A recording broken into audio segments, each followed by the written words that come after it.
Desa Guo punya cerita. Cerita kami dimulai dari sini.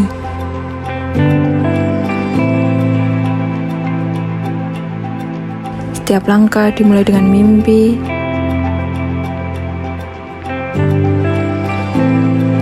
Mimpi yang harus beriringan dengan semangat untuk mewujudkannya. Di balik pemandangan alam yang memukau, dengan pepohonan hijau dan aliran sungai yang tenang, dan senyum warga yang ramah, tersembunyi jejak perubahan yang kami bawa. Kami, mahasiswa KKN tematik kelompok 26 Universitas Duta Bangsa Surakarta, menemukan panggilan untuk berbagi ilmu. Kami terlibat dalam aktivitas sehari-hari dan membawa semangat baru dalam menghadapi tantangan. Kami datang dengan hati yang terbuka, membawa cinta dalam setiap langkah.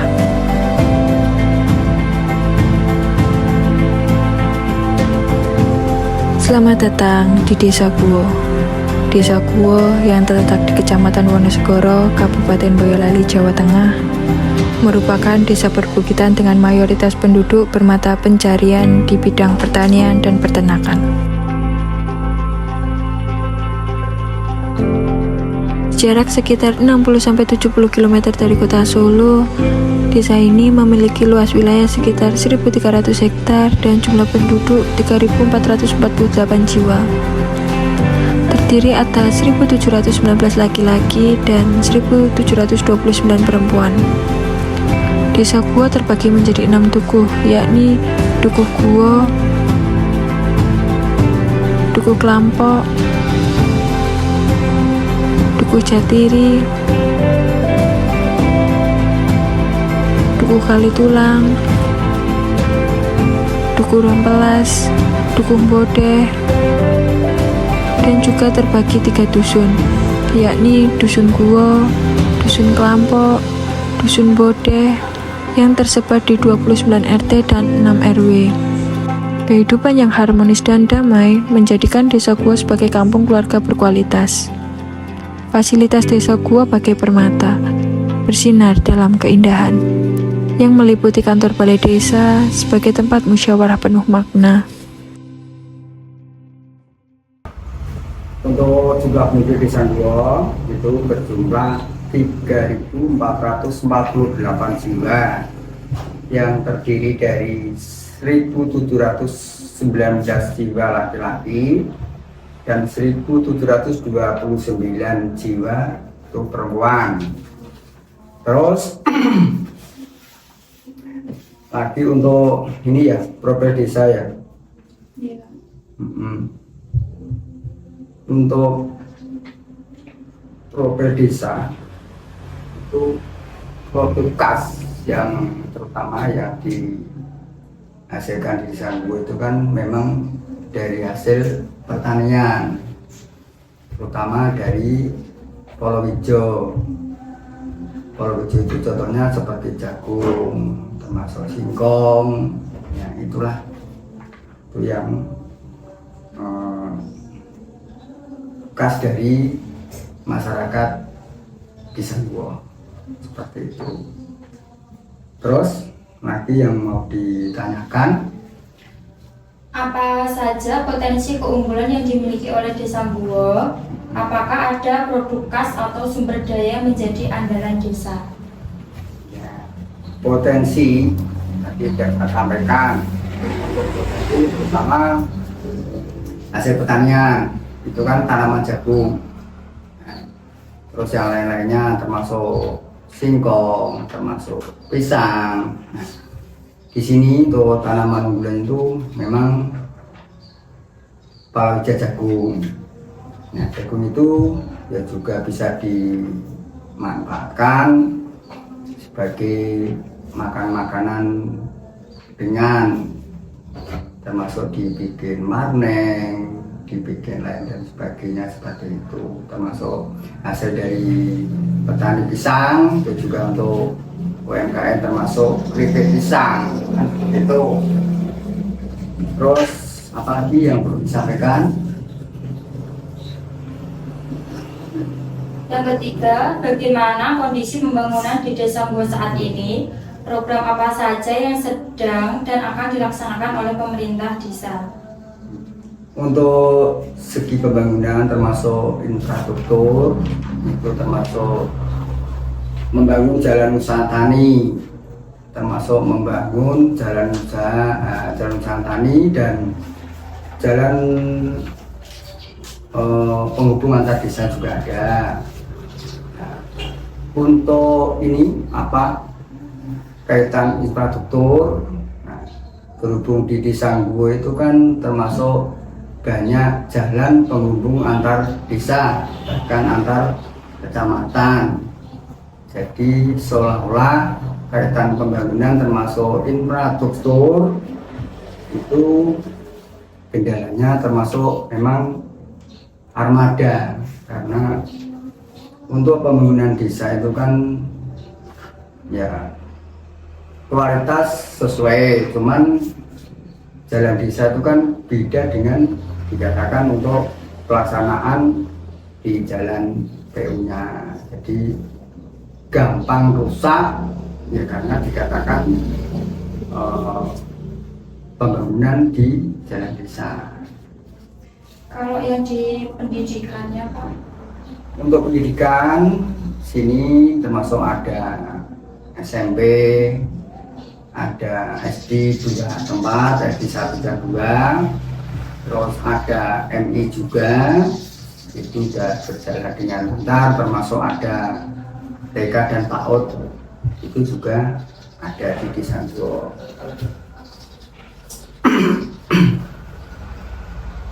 Terus apa lagi Mbak?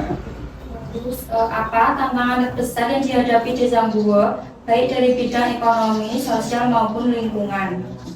Ya, untuk tantangan terbesarnya ya gini, termasuk dari hasil taninya itu kadang-kadang untuk harga jualnya itu enggak stabil. Untuk harga jual hasil panen petani itu harganya enggak stabil, kan seperti itu. Itulah memang tantangan yang sangat besar, itu cuma itu kaitan harga yang enggak stabil itu.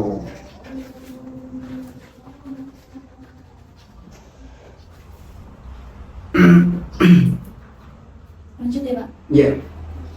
Selanjutnya, bisa menceritakan bagaimana partisipasi masyarakat dalam mendukung pembangunan desa? Apakah ada program pemberdayaan masyarakat yang sudah berjalan? Untuk partisipasi pelaksanaan kegiatan pembangunan di Desa Nggowo itu dari warga masyarakat itu juga sifatnya ada gotong royong, termasuk ada pemberdayaan kaitan capaian kegiatan yang dilaksanakan. Dan itu memang ada sistem gotong royong masih berjalan kan? Seperti itu. Kalau pelatihan UMKM-nya Pak? Untuk pelatihan UMKM itu juga berjalan. Di sini juga banyak UMKM yang telah berjalan, contohnya untuk produksi keripik, untuk produksi marneng, untuk produksi kue juga ada. Seperti itu. Apalagi di sini kan dekat pasar desa, bahkan punya pasar desa di Desa Nggowo. Selanjutnya Pak, dalam bidang budaya dan tradisi, apakah Desa Nggowo memiliki acara atau perayaan khas yang rutin dilaksanakan?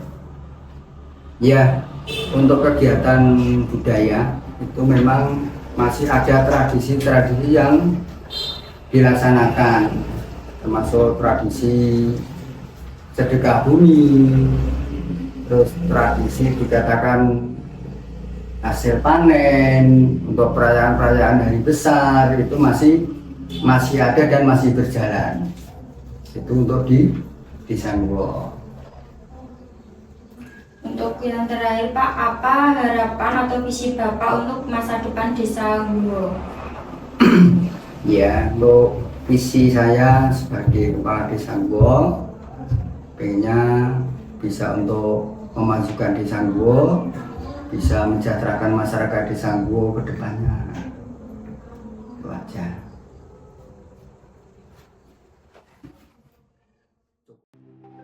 Beberapa masjid dan musola berdiri megah, menjadi pusat keimanan dan ketenangan dalam doa.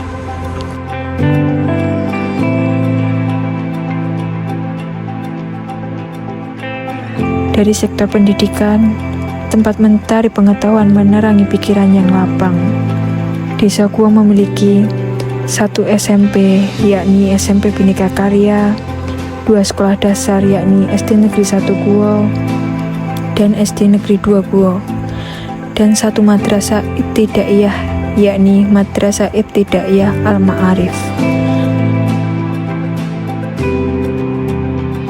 Pasar Guo yang riuh dan penuh dengan cerita, dagangan segar terpajang menghiasi setiap sudut, sebuah tempat di mana kisah berjumpa dan berpaut. Di tepian sungai yang tenang, di tengah alam yang damai, yang mengajarkan kita bahwa setiap pijakan adalah melangkah bermakna menuju cita-cita. Ekonomi desa Guo terpenuhi dengan berbagai cara, yakni bertani, berternak, dan berwirausaha.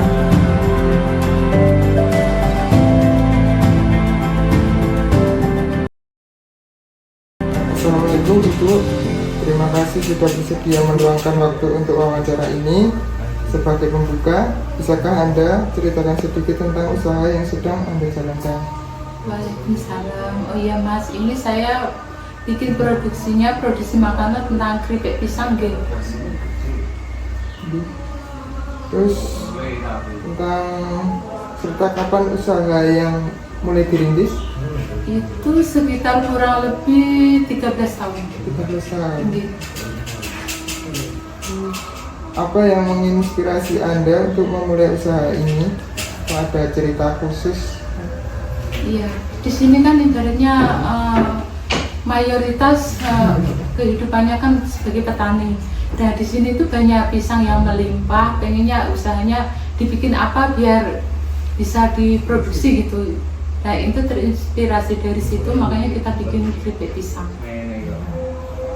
Terus apa tantangan terbesar yang dihadapi dalam menjalankan usaha ini? Bahan produksi. Terkadang saat musim kemarau bahan itu langka.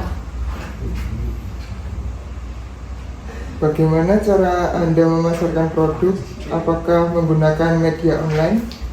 Tadinya belum. Kita merintisnya mulainya dari kita masuk mulai pasar-pasar. Nah, pas kebetulan waktu itu ada pertemuan UMKM lah, itu dari kalau nggak salah UMKM BRI Mandiri di Boyolali. Dari situ kita mengenal banyak agen-agen produksi makanan, kita saling tukar makanannya, kita saling ini. Jadi kita banyak mengenal relasi, yang namanya relasi. Yang terakhir, apa harapan Anda untuk masa depan usaha keripik pisang ini? Pengen berkembang maju, soalnya di sini banyak pisang, bisa go mana aja gitu. Pengen pemasarannya lebih luas. Terima kasih Bu. Iya, sama-sama ya Mas.